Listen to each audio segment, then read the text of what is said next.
కృప చూపి సహాయం చేయమని వేడుకుంటూ అయ్యా నీ దాసుని మరొక మారు నీ కృప హస్తాలకు అప్పగించుకుంటూ మమ్మల్ని అందరినీ కూడా మీ హస్తాలకు అప్పగించుకుంటూ యేసుక్రీస్తు వారి శ్రేష్టమైన నామములో ఈ ప్రార్థన అడిగి వేడుకుంటున్నాం తండ్రి.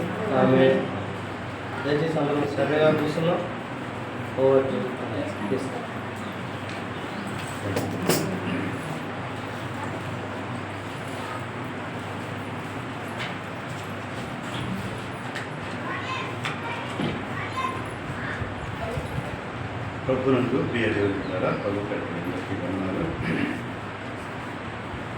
దినము దేవుడు మాతో మాట్లాడుతున్నటువంటి అంశాన్ని మీకు తెలియజేస్తాను.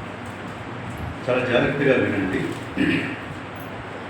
ఒక చిన్న విషయం చెప్తాను. మనందరికీ తెలిసినటువంటి విషయమే, అది మనం చదువుకున్న విషయమే. ఏంటంటే ఒక గొంగళి పురుగు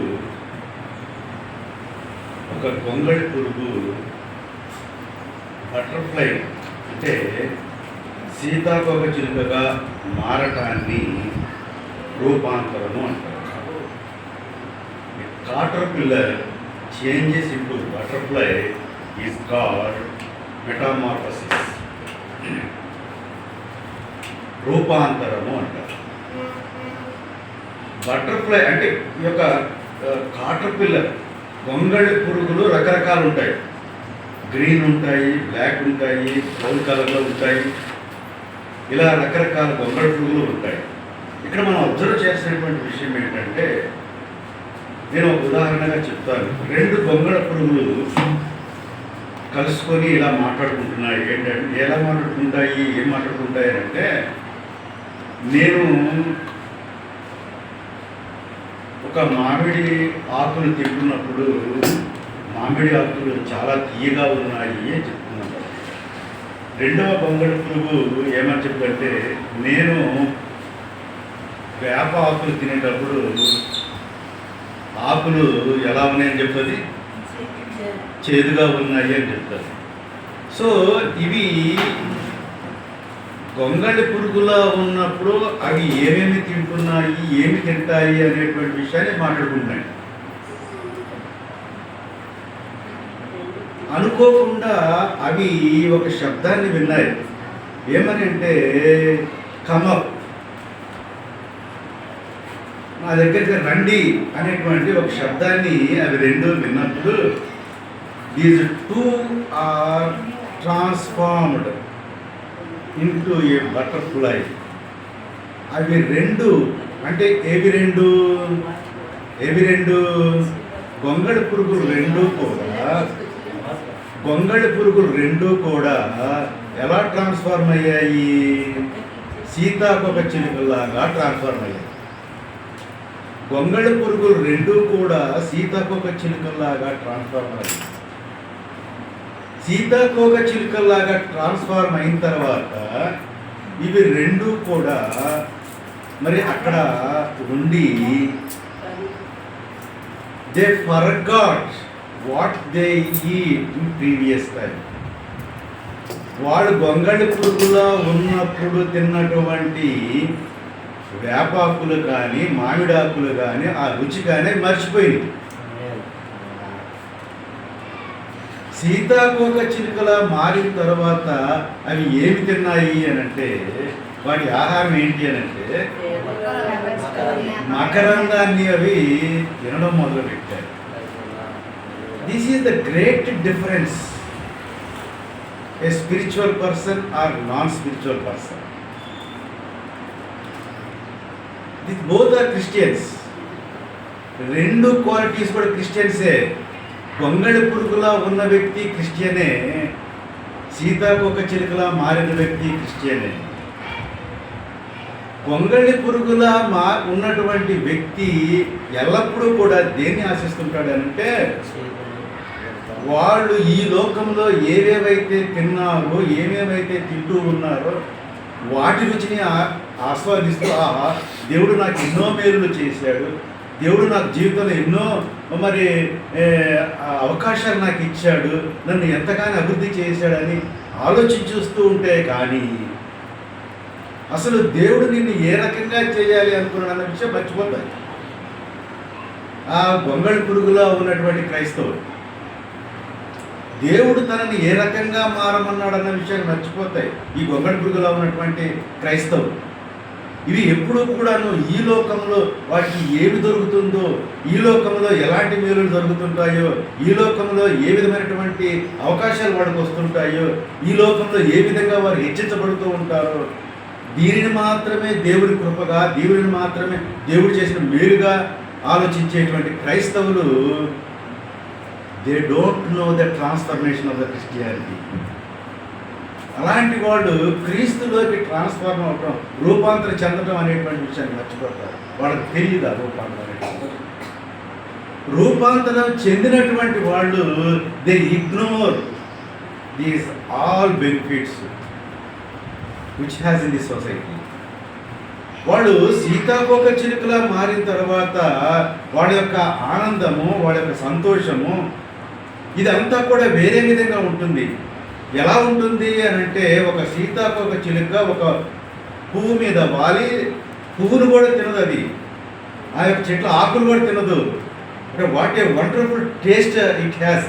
దానికి ఎంత అద్భుతమైనటువంటి రుచిని తెలిసిందనంటే కేవలము అది మకరందాన్ని మాత్రమే తింటుంది. దాని ప్రీవియస్ లైఫ్లోకి వచ్చినప్పుడు అది ఏం తినది అంటే ఆకులు తినది, పూలు తినది, రకరకాల మట్టి కూడా తినది. కానీ అది ట్రాన్స్ఫార్మ్ అయిన తర్వాత అది కేవలం మకరందాన్ని మాత్రమే తింటుంది. దేవుని బిడ్డలారా, క్రీస్తులోనికి ట్రాన్స్ఫార్మ్ అయినటువంటి క్రైస్తవులు ఈ లోకంలో జరిగేటువంటి మేలులు ఏది కూడా పరిగణలోకి తీసుకోరు. అసలు ఈ మేలులతో సంబంధం లేదు క్రైస్తవులు. ప్రతిసారి లేచి నాకు ఈ దేవుడు ఈ మేలు చేశాడు కాబట్టి దేవుడు గొప్పవాడని చెప్పడం అనేటువంటి దేవుని అవమానించినట్లే అవుతుంది. దేవుడు కోరుకున్నది ఏంటి అని అంటే, you have to transform it to me. మీరు రూపాంతరం చెందండి, మీరు రూపాంతరం చెందండి. ఎలా రూపాంతరం చెందితే మీరు ఎలా అవుతారు అని అంటే, ఒక రంగురంగుల రెక్కలు మీకు వస్తాయి, రంగురంగుల రెక్కలు మీకు వస్తాయి. చక్కగా మరి మీరు మకరందాన్ని జురుకునే స్ట్రాస్ మీకు వస్తాయి. మీరు కేవలం మకరందాన్ని మాత్రమే జురుకోవడానికి మీ మనసు ఇష్టపడుతుంది అని దేవుడు చెప్తూ ఉన్నాడు బైబిల్ గ్రంథంలో. కానీ చాలామంది ఎక్కడ ఆగిపోతున్నారంటే గొంగళి పురుగు దశలోనే ఆగిపోతూ ఉన్నారు వాళ్ళ జీవితాన్ని. I feel very proud to our Irishna prayer house. మనము ట్రాన్స్ఫార్మ్ అవుతూ ఉన్నాము. చాలామంది ట్రాన్స్ఫార్మ్ అయిపోయారు కూడా, ఆత్మీయంగా మార్పు చెందారు. చాలామంది మన సంఘంలో అభివృద్ధి చెందారు. బైబిల్ గ్రంథాన్ని సాధారణ సామాజిక అవసరాలకు ఉపయోగపడే విధంగా వాడుకోవట్లేదు. ఆత్మీయమైనటువంటి అవసరం ఏముంది, ఆత్మీయత ఎక్కడ ఉంటుంది అనేటువంటి విషయాలను మాత్రమే గమనిస్తూ ఉన్నారని నాకు అర్థమవుతుంది. Yes, how Jesus Christ transform. దేవుడు ఎలా ట్రాన్స్ఫార్మ్ అయ్యాడు, ఎలా రూపాంతరం చెందాడు. హౌ జీసస్ క్రైస్ట్ మెటాఫార్మసిస్, ఎలా దేవుడు రూపాంతరం చెందాడు. మత్తయి సువార్త 17వ అధ్యాయాన్ని మనం చూస్తే పరిశీలనగా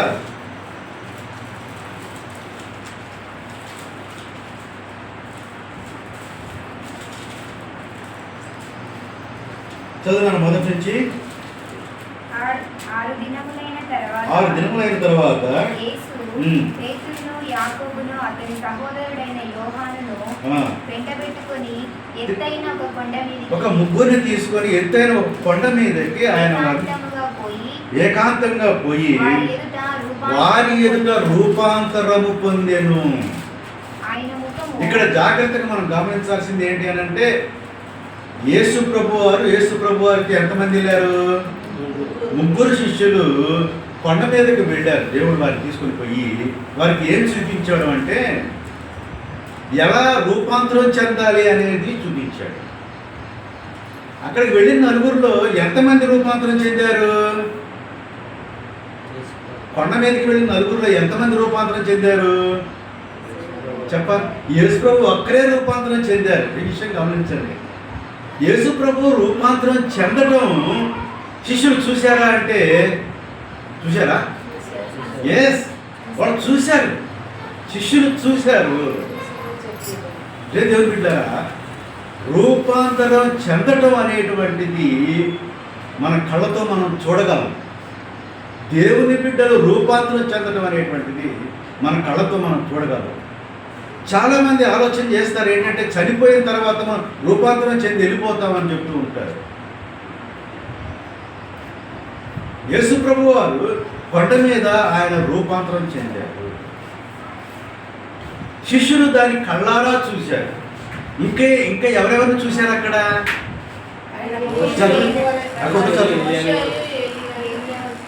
అంటే వాళ్ళిద్దరూ కూడా ఏ రూపంలో వాళ్ళు కనిపించారు? మోషే ఏలియాలు ఏ రూపంలో వాళ్ళు కనిపించుంటారని అర్థం చేసుకోవాలి మనం. వాళ్ళు కూడా రూపాంతరం చెందిన రూపంలో కనిపించారు అని అర్థం చేసుకోవాలి. అని అంటే మోషే ఏలియాలు కూడా రూపాంతరం చెంది దేవుని దగ్గర ఉన్నటువంటి వాళ్ళు దేవుడు యేసుక్రీస్తు రూపాంతరం చెందినప్పుడు ఆయనతో ముచ్చటించడానికి ఆయన దగ్గరకు వచ్చారు. ఈ విషయాన్ని ఎవరు చూశారు? ముగ్గురు శిష్యులు చూశారు. ముగ్గురు చూసి వాళ్ళు అమాయకంగా ఏం చెప్పారంటే, చదవండి, వాళ్ళు అమాయకంగా ప్రభువా మనం ఇక్కడ ఉండటం మంచిది, నీకు ఇష్టమైతే ఇక్కడ నీకు ఒకటి, మోషేకు ఒకటి, ఏలియాకు ఒకటి, 3 పర్ణశాలలు కట్టేదాము అని చెప్పేసి. How ignorance! ఎంత అమాయకత్వం అంటే వీళ్ళది. అందుకే దేవుడికి శిష్యులంటే ఎంత ప్రేమ అంటే అంత ప్రేమ. వీళ్ళ అమాయకత్వం చూసే దేవుడు వాళ్ళు ఎంతో ప్రేమించాడు. యేసు ప్రభు వారు మనకి చెప్తున్నటువంటి విషయం కూడా అదే.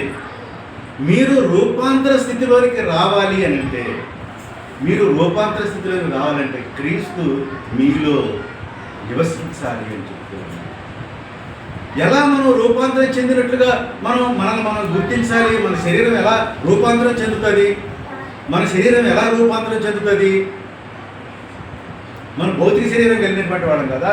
మన శరీరం రూపాంతరం చెందుతుందా అంటే మన శరీరం కూడా రూపాంతరం చెందాలి. మన ఆలోచన రూపాంతరం చెందాలి. మన ఆత్మ రూపాంతరం చెందాలి. భౌతిక శరీరం మనం రూపాంతరం చెందినట్టు కాకపోయినప్పటికీ, కనిపించకపోయినప్పటికీ కూడాను మన ఆత్మ రూపాంతరం చెందినట్లుగా మనకు కనిపించాలి. అక్కడ రూపాంతరం చెందినప్పుడు వాళ్ళకి ఎలా కనిపించారంటే, దేవుడు ఎలా కనిపించారంటే యేసు ప్రభు వారు చదవండి. ఆయన ముఖము సూర్యుని వలె ప్రకాశించను, ఆయన వస్త్రము వెలుగు వలె తెల్లగా ఉండెను. ఇది అక్కడ ఆయన ట్రాన్స్ఫార్మ్ అయినప్పుడు కనిపించినటువంటి. అంటే ఏంటంటే రూపాంతరం చెందినప్పుడు అంటే నీ భౌతిక శరీరం రూపాంతరం చెందడం కాదు, నీ ఆత్మ రూపాంతరం చెందినప్పుడు ఆయన ఏమని పిలిచాడు అని అంటే, ఇక్కడికి ఎగిరము అని నిన్ను పిలిచినప్పుడు ఏం చేయాలి? నీవు భౌతిక శరీరములో నుంచి ఆత్మ శరీరములోనికి నువ్వు రూపాంతరం చెందాలి. అదే టెక్నికల్ ఎక్స్పీరియన్స్. ఈ టెక్నికల్ ఎక్స్పీరియన్స్ పొందిన వాళ్ళకే తెలుస్తుంది, ఎవరు పడితే వాళ్ళకి తెలియదు. పెద్ద గొప్ప పాస్టర్లే కావచ్చు, 15,000 20,000 మంది విశ్వాసులు ఉండి ఉండొచ్చేమో, కానీ రూపాంతరం చెందిన వ్యక్తికే రూపాంతరం చెందడం ఏంటో తెలుస్తుంది. ఆ మాటలు కూడా రూపాంతరం చెందినటువంటి వర్డ్సే వస్తాయి. లేదంటే ఈ కాటర్ పిల్లర్, ఈ యొక్క గొంగళి పురుగు ఎలాగైతే అనుకుందో, ఆహా దేవుడు నాకు ఎంత మంచి కాయలు ఇచ్చాడు, ఎంత మంచి చెట్టును నాకు దయచేశాడు, నేను చాలా దేవుడు నన్ను ఎంతగానో హెచ్చించాడు కాబట్టి నాకు మంచి మామిడి చెట్టు యొక్క ఆకులు తినమని ఇచ్చాడు అని చెప్పేసి అనుకుంటుంది. ఎవరు అనుకుంటుంది? గొంగళి పురుగులు అంటే క్రిస్టియన్స్ అందరూ అంతే అనుకుంటారు. అందులో పాస్టర్లే కావచ్చు, ప్రవక్తలే కావచ్చు, యాజకులే కావచ్చు, ఎవరైనా కావచ్చు. వీళ్ళంతా ఎవరైతే ట్రాన్స్ఫార్మ్ చెందారో, ఏమన్నారంటే పరలోకరాజ్యం అంటే అన్నపానములు భోజనపానములతో కాదు కానీ పరిశుద్ధాత్మ ఎందలి ఆనందమనేది. ఇది మకరందం. ఇది మకరందం అంటే ఈ మకరందాన్ని నిత్యము ఆస్వాదించే వాళ్ళలా ఉండాలి. ఈ మకరందాన్ని నిత్యము ఆస్వాదించే వారిలా ఉండేటువంటి వాళ్ళు మనం దేని గురించి ప్రార్థన చేస్తాం? మోకరించినప్పుడు. ఇప్పుడు చెప్పండి నాకు, మోకరించినప్పుడు దేని గురించి మనం ప్రార్థన చేస్తాం? మీరు చెప్పండి. మన కుటుంబం కోసమే ప్రార్థన చేస్తామా? మనకు మేలుకో జరగాలనే ప్రార్థన చేస్తామా? ఆయన ఏమన్నాడు? మొదటిగా నా రాజ్యము నా నీతిని వెతికితే వీటితో మీకు సంబంధం లేదు, ఇవన్నీ ఎప్పుడు ఏది ఇవ్వాలో నేను మీకు ఇచ్చేస్తాను. కాబట్టి మీరు దీని గురించి ఆలోచించకండి. దీని గురించి ఆలోచన చేసినప్పుడు నువ్వేం చేస్తావు చెప్పండి? దీని గురించి ఆలోచన చేసినప్పుడు నువ్వేం చేస్తావు? ప్రార్థన చేసినప్పుడు ఏం చేస్తావు? నువ్వు ఏదైతే ఆలోచన చేస్తున్నావో దాని గురించే ప్రార్థన చేస్తావు. నీ హృదయంలో ఏదైతే నిండి ఉందో నీ నోట్లో నుంచి అవే పదాలు మోకరించినప్పుడు వస్తాయి. నీ హృదయం ట్రాన్స్ఫార్మ్ చెందినప్పుడు నువ్వు ఈ ఇంట్లో ఉన్నటువంటి ఈ విషయాల గురించి ఆలోచన చేసావు. మనకు అనేకమైన సమస్యలు ఉంటాయి, లోకంలో ఉన్నాం కాబట్టి బోర్డు సమస్యలు ఉంటాయి. సమస్యలు పెట్టేది ఆయనే, సమస్యలు తీర్చడానికి కూడా ఆయనే దారి చూపించగలరు. కాబట్టి మనం ఈ సమస్య గురించి ఆలోచించాల్సిన అవసరమే లేదు. ఎప్పుడైతే పరలోక రాజ్యానికి సంబంధించినటువంటి ఈ యొక్క కొత్త లోకాన్ని మనం ఆస్వాదిస్తుంటామో దీని గురించి ఆలోచించేది. అప్పుడు కూడా మనం దేని గురించి ప్రార్థన చేస్తాము అంటే కేవలము పరలోక సంతోషాన్ని గురించి మనం ప్రార్థన చేస్తాము. పరలోకంలో ఉండేటువంటి ఆ యొక్క ఆనందాన్ని గురించి మనం ప్రార్థన చేస్తాము. పరలోకం ఉండే ప్రేమకు సంబంధించినటువంటి, కృపకు సంబంధించినటువంటి ఆనందాన్ని గురించి మనం ప్రార్థన చేస్తాము. ఏం మాస్టర్ గారు మరి ఇంట్లో గురించి మన గురించి మన పిల్లల గురించి ప్రార్థన చేద్దామంటే ప్రతి దానికి ఒక దానికోసం చేసే సమయంలో దానికోసం చేయాలి. ఆయన ఏమన్నాడంటే ఉదయం తెల్లవారుజామున లేచి ఎవరి కోసం ప్రార్థన చేయమన్నాడు? మీ పిల్లల కోసం మీరు ప్రార్థన. అంటే ప్రార్థనను కన్నీళ్ళు విడిచి ప్రార్థన చేసే సమయం ఏదని చెప్పాడు? ఉదయాన్నే లేచి నీ పిల్లల కోసం ప్రార్థన చేయండి. యేసు ప్రభు వారు మరి సిలువను మోసుకుంటూ కూడా చెప్పినటువంటి విషయం ఏంటంటే, అరే నాయన నా కోసం ఎందుకు ఏడుస్తారు, నేను వచ్చిందే దీనికోసం, నా కోసం ఏడవద్దు, మీకోసం మీ పిల్లల యొక్క రక్షణ కోసం ప్రార్థన ఏడవండి, వాళ్ళ రక్షణ కోసం ఏడవండి, వాళ్ళ ఉద్యోగాల కోసం ఏడవద్దు, వాళ్ళ పిల్లల కోసం ఏడవద్దు. దేనికోసం ఏడవాలి? వాళ్ళ రక్షణ కోసం ఏడవాలి. వాడు రక్షించబడితే దేవుడే. నిన్న అనుకుంటా టీచర్ నాతో మాట, నువ్వు ఏందయ్యా వాడికి వాడు ఫోన్ చేసిండు, వాడు అన్నం మీద కూర్చున్నట్ట, తిన్నాడట, పడుకున్నట్ట, డబ్బులు కొట్టు అని అన్నాడు. హోటల్కి వెళ్ళి తిని డాడీ డబ్బులు కొట్టను అని ఫోన్ చేశాడు. వాడు ఏంటి వాడికి అంత ఇది అంటే, that is the confidence of father. వాళ్ళ ఫాదర్ మీద వాడికి ఉన్నటువంటి ఆ నమ్మకం అలాంటిది. వాడు అన్నం తిని హోటల్లో ఆర్డర్ ఇచ్చేసి హోటల్లో అన్నం తిని చేయి కొట్టుకుని వాడు ఫోన్ చేశాడు, డాడీ 150 రూపాయలు కొట్టమను అని. నువ్వు అన్ని పనులు అన్నీ చేసిన తర్వాత డాడీని ఏమని అడగాల? నాకేం చేస్తావు daddy? What a wonderful thinking upon God. దేవుని యొక్క విషయంలో నీవు ఎంత మకరందాన్ని నువ్వు జురుకోవాలి, దేవుని నుంచి ఎంత మకరందాన్ని నువ్వు జురుకోవాలి. Such great person is God. అలాంటి దేవునిలోకి దేవుడు ఏం చేస్తున్నాడంటే నిన్ను ట్రాన్స్ఫార్మ్ అవ్వమని చెప్తున్నాడు. ట్రాన్స్ఫార్మ్ అవ్వాలంటే ఏమవ్వాలి నువ్వు? ఏమవ్వాలి? యోహాను సువార్త 2:16 ఏమవ్వాలి? ఏమవ్వాలి? యోహాను సువార్త 2:16 పావురముల అమ్మువారితో దీన్ని ఇక్కడ తీసుకొని పోండి, నా తండ్రి ఇల్లు వ్యాపారపు ఇల్లుగా చేయవద్దు అని చెప్తూ ఉన్నాడు. నీవు ఎలా ట్రాన్స్ఫార్మ్ అవ్వాలంటే నీ బాడీని ఏం చేసుకోవాలి? నీ బాడీని ఏం చేయాలి? ఆయన తండ్రి ఇల్లుగా నువ్వు చేయాలి. ఇది నేర్చుకోవాల్సిన విషయం. నీ బాడీని, నీ మనసుని, నీ ఆలోచనని, నీ యొక్క ఆత్మని ఎవరి ఇల్లుగా మార్చాలి? నీ తండ్రి ఇల్లుగా మార్చాలి. Be careful. యేసు ప్రభు ఇల్లుగా కాదు, నీ తండ్రి ఇల్లుగా మార్చాలి. నీవు నీ తండ్రి ఇల్లుగా మార్చితే నీ తండ్రి ఇంట్లో ఎవరుంటారు? తండ్రి యొక్క కుమారుడు ఉంటాడు. ఈ విషయం ఎంత గొప్ప లాజికల్ థింకింగ్ అండి, ఎంత గొప్ప లాజికల్ థింకింగ్. నీ దేహాన్ని నీవు తండ్రి ఇల్లుగా మారిస్తే ఆయన తన కుమారుణ్ణి ఏం చేస్తాడంట? నీ ఇంట్లో పెడతాడు. నీ ఇంట్లో పెడతాడు. ఎంత ఆత్మీయమైనటువంటి, అందుకనే అన్నాడు ఈ యొక్క తండ్రి ఇల్లు అంట. ఆయన తండ్రి ఇల్లు అంటే ఏ ఇల్లు అంట? మత్తయి సువార్త 21:13 ఉంటుంది. ఏమనండి ఆ తండ్రి ఇల్లు? 21:13 ఎలా ఉంచుకోవాలని చెప్తున్నాడు ఆయన తండ్రి ఇంటిని.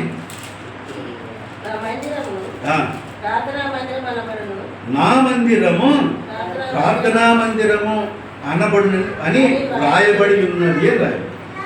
అనంటే ఈ దేహము అనేటువంటి దానిని నువ్వు ఏ రకంగా ట్రాన్స్ఫార్మ్ చేస్తున్నావు? ఏ రకంగా ట్రాన్స్ఫార్మ్ చేస్తున్నావు? తండ్రి ఇల్లుగా ట్రాన్స్ఫార్మ్ చేస్తున్నావు. ఈ తండ్రి ఇల్లే అద్భుతం, ఒక ప్రార్థనా మందిరం. ప్రార్థన అంతేకాదు, ఇక్కడ ఇంకోటి ఏముంది? 1 కొరింథీ 2:6-19 చూడండి. ఇంకా ఏం చెప్తున్నారు? 1 కొరింథీ 6:19 అందులో ఏముంటుందట? నీ దేహము దేవుని వలన నీకు అనుగ్రహించబడినది, నీలోనున్న అంటే నీలో నీ తండ్రి ఇంటిలో, నీ తండ్రి ఇంటిగా చేసుకున్నటువంటి నీ ఇంట్లో నీలో ఏముంటుందంట? పరిశుద్ధాత్మకు ఆలయమై ఉంటుంది. అంటే your house transformed into the spiritual house. ఆత్మీయమైనటువంటి ఇల్లుగా మార్చబడాలి. పరిశుద్ధాత్మకు నిలయముగా నీ హృదయాన్ని మార్చవలసినటువంటి వారు. అంటే అలా ట్రాన్స్ఫార్మ్ చేయాలి. పరిశుద్ధాత్మకు నిలయముగా ఉన్నటువంటి నీ ఇంట్లో ఏమొస్తుంది? ఎల్లప్పుడూ కూడా ఏమి వినిపిస్తుంటాయి? స్తుతులు, ఆరాధనలు వినిపిస్తుంటాయి. ఇందా తమ్ముడు చెప్పాడు, ఎప్పుడు వాళ్ళు చెప్పాలి, నాకు బాగా నచ్చింది. లెగిస్తే ప్రార్థన. మా నాన్నగారు అంతే చేసేవాడు. ఏమి తెలుసు బాగా.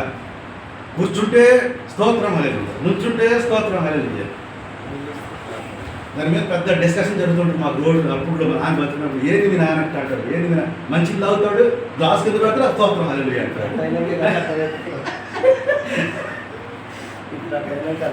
ఇప్పుడు అర్థమవుతుంది ఆయన యొక్క ఆత్మీయ స్టేటస్. ఎస్, నిజంగా నాకు ఈరోజు ఎంత అద్భుతమైనటువంటి దేవుడు సందేశాన్ని ఇచ్చాడంటే, వాక్యాన్ని నీ లోపల పెట్టుకుంటే వాక్యము నిన్నేం చేస్తుంది? కంట్రోల్ చేస్తుంది, నిన్ను మింగేస్తుంది. అంతే, మింగేయాలంతే. వాక్యం నిన్ను మింగేయాలంతే.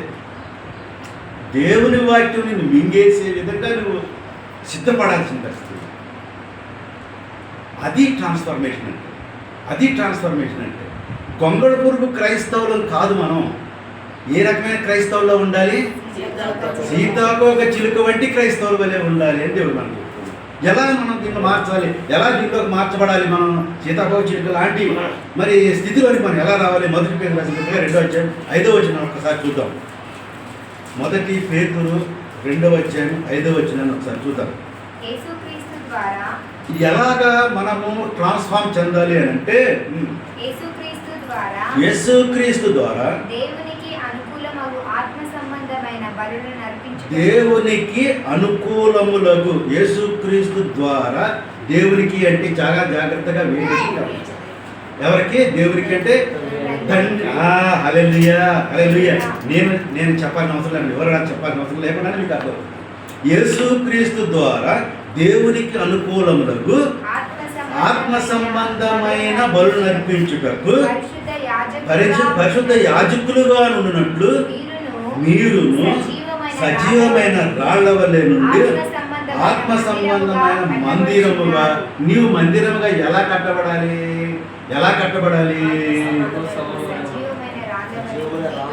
సజీవమైన రాళ్లతోనే కాదు. సజీవమైన రాళ్ళు అంటే ఎలా ఉంటాయి? దేవునికి అనుకూలములైన అది అవి రాళ్ళంటే అయ్యి నువ్వు రాయి కాదు. రాళ్ళంటే ఏంటి? దేవునికి అనుకూలమైనటువంటి స్థుతియాగా నువ్వు నిత్యము చేస్తూ ఉండాలి. నిత్యము చేస్తూ ఉన్నప్పుడు ఏమవుతుంది? ఈ రోజు ఏం చేసావంటే ఒక రాయి కట్టావు. ఏం చేసావు? స్థుతియాగం చేసి ఈరోజు ఒక రాయి కట్టావు, రేపు ఒక రాయి కట్టావు, ఎల్లుండి ఒక రాయి కట్టావు. ఇక చూడండి, ఎన్ని రాళ్ళు కడతావు రోజు చేస్తే ఎన్ని రాళ్ళు కడతామ్మా?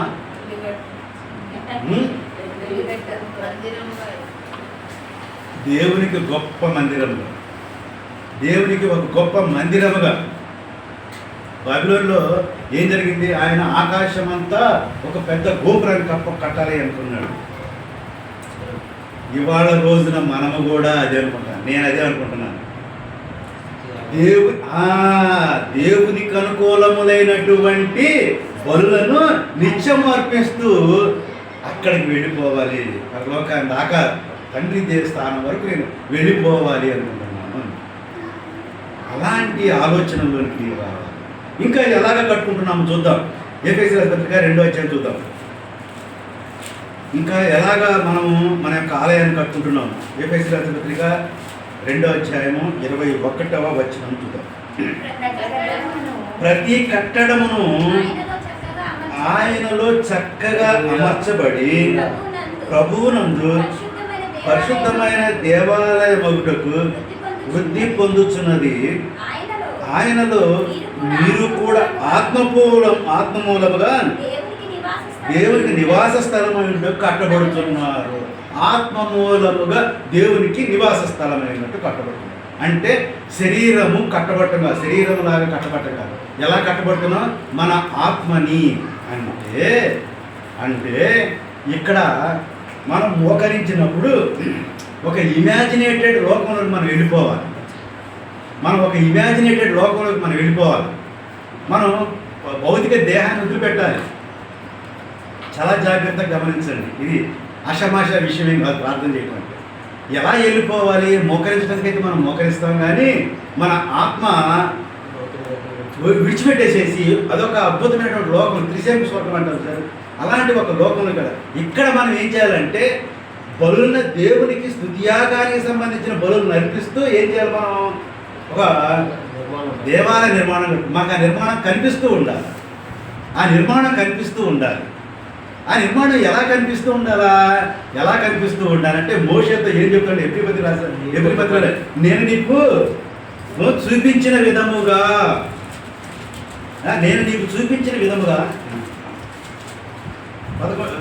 9వ 8వ చూడండి. ఎబ్రీ రాసిన పత్రిక, ఏ మాత్రము చెక్కు చెదరకుండా నేను నీకు ఏ రకంగా అయితే చూపించానో 9వ చదువు చదువు.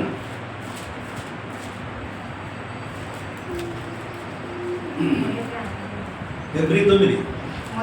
మొదటి నిబంధనకైతే సేవా నియమములను ఈ లోక సంబంధమైన పరిశుద్ధ స్థలమును ఉండెను. ఎలాగనగా మొదట ఒక గుడారం ఏర్పరచబడెను. మొట్టమొదట మన దృశ్య రూపంలో మనకి ఏం కనపడాలి? ముందు గుడారం ఏర్పడాలి. అందులో దీపస్తంభమును బల్లయు దాని మీద ఉంచబడిన రొట్టెలను ఉంచాలా. మనకి ఇవన్నీ కూడా ఎక్కడ చూడాలి? ఇవన్నీ మనం ఎక్కడ చూడాలి? భౌతిక దేహంలో కాదు మనం చూడాల్సింది. మన ఆత్మీయ దేహంలో మన దృశ్య రూపంగా మనం చూస్తూ ఉండాలి. అంతే, మనం చూస్తూ ఉండాలి కదా, ప్రత్యక్షంగా మనం చూస్తున్నట్టుగానే ఉండాలి అక్కడ. దానికి పరిశుద్ధ స్థలం అనే పేరు, రెండవ దానికి అతి పరిశుద్ధ స్థలం అనే పేరు. జాగ్రత్తగా వినండి, సరే ఆపండి, జాగ్రత్తగా వినండి. ఒకటాను పరిశుద్ధ స్థలం అనే పేరు, రెండవది అతి పరిశుద్ధ స్థలం అనే పేరు. ఆల్రెడీ యేసు ప్రభు వారు ఏం చేశారు? పరిశుద్ధ స్థలానికి అతి పరిశుద్ధ స్థలానికి మధ్యలో ఏముంటుంది తెలుసా? ఒక తెర ఉంటుంది. యేసు ప్రభు వారు సిలువ చేసిన తర్వాత ఆ తెర అయిపోయింది. అంటే యేసు ప్రభు వారు మనకంటే ముందుగా ఒక ప్రధాన యాజకుడిగా దాంట్లోకి వెళ్ళిపోయారు. ఇంకా మనకు అడ్డంకి ఏం లేదు, మనం డైరెక్ట్గా దేంట్లోకి వెళ్ళిపోతాం? పరిశుద్ధ స్థలంలోకి వెళ్ళిపోతాం. అంటే మన శరీరములో పరిశుద్ధ స్థలం అనబడేటువంటి ఆత్మ అనేటువంటిది ఒకటి ఉంటుంది. శరీరం యొక్క తెరను తీర్చేసుకొని మనం ఏం చేసాము? ఆత్మీయ తెరలోనికి మనం వెళ్ళిపోతున్నాం. ఇప్పుడు ఈ ఆత్మీయ తెరలో మనకి ఏముంటాయి? ఇవి కూడా కావాలి. సరే, దేవాలయం అనేటువంటిది మన నిర్మాణం అయిపోయిన తర్వాత ఆత్మీయమైనటువంటి తెరలోనికి మనం వెళ్ళినప్పుడు అక్కడ ఏముంటుంది?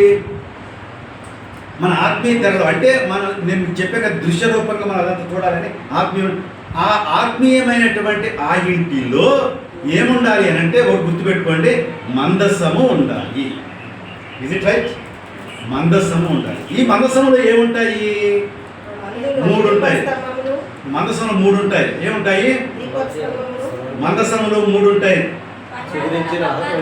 ఎస్ ఎస్ ఎస్ ఎస్ 4వ వచనం చదువు. చేతి కర్రయు ఆ, అందులో సువర్ణ దుపార్తియు ఆ, అంతటను బంగారు రేకులతో తాపబడిన నిబంధన మందసము ఉండెను. ఆ, ఆ మందసములో మందసంలో మన్నాగల బంగారు పాత్రయు చిగిరించిన అహరోను చేతి కర్రయు నిబంధన పలకలను ఉండేను. ఇవి 3 మన ఆత్మలో సృష్టించుకున్నటువంటి ఒక పరిశుద్ధ దేవాలయంలో ఉండాలి. ఏమేమి ఉండాలి? మొదటిది ఏంటంటే మన్నాగల బంగారు పాత్ర. మన్నాగల బంగారు పాత్ర అంటే మనం ఏమని అర్థం చేసుకోవాలి? మన్నాగల బంగారు పాత్ర అంటే మన్నా ఎందుకు వచ్చింది? దేవుడు మీద అది పాయింట్ అర్థం చేసుకోవాలి. మన్నా ఎందుకు ఇచ్చాడు దేవుడు? ప్రేమతో ఇలా జాగ్రత్తగా కనిపెట్టండి. అభిషేకం అనేటువంటిది ఇశ్రాయేలీయుల మీద వాడు మీరు రాజు, మాకు వేరే రాజు కావాలి అని అడిగినందుకు వచ్చింది అభిషేకం.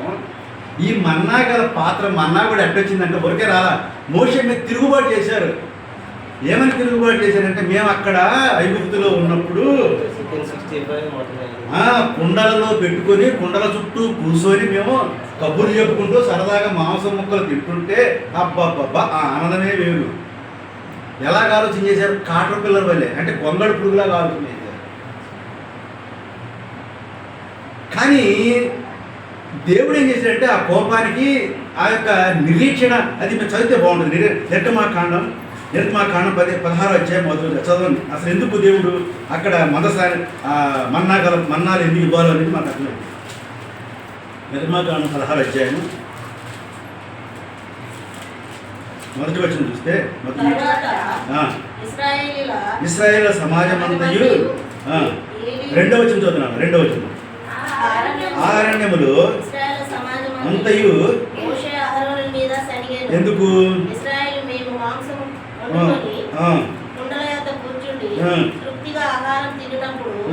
అక్కడే ఎలా చావకపోతే చప్పుటకు అనగా ఆకాశం నుండి మీ కొరకు ఆహారమును కురిపించను. వారు నా ధర్మశాస్త్రం అనుసరించి జాగ్రత్తగా గమనించరు. వారు నా ధర్మశాస్త్రం అనుసరించి నడుతురో లేదు అని నేను పరీక్షించున్నట్లు ఈ ప్రజలు వెళ్ళి ఏనాటి బచ్చమో ఆనాడే కూర్చున్నాను. ఇది మన్నాగల పాత్ర యొక్క అసలు ఉద్దేశం. దేవుడు ఏమని మన్నా ఇచ్చాడంట? మీరు మోషే మీద సడిగారు కాబట్టి నేను మీకు ఆహారాన్ని ఇస్తాను. ఈ ఆహారాన్ని ఏం చేయాలంట? ఏ రోజు బచ్చం ఆ రోజే తీసుకోవాలి, ఎక్స్ట్రా తీసుకోవాలి. దీని అర్థం ఏంటి అంటే ఏ రోజుకి ఆ రోజు నువ్వేం చేయాలంట? దేవుని వైపు నిరీక్షణ కలిగి ఉండాలి అనేది ఉద్దేశం.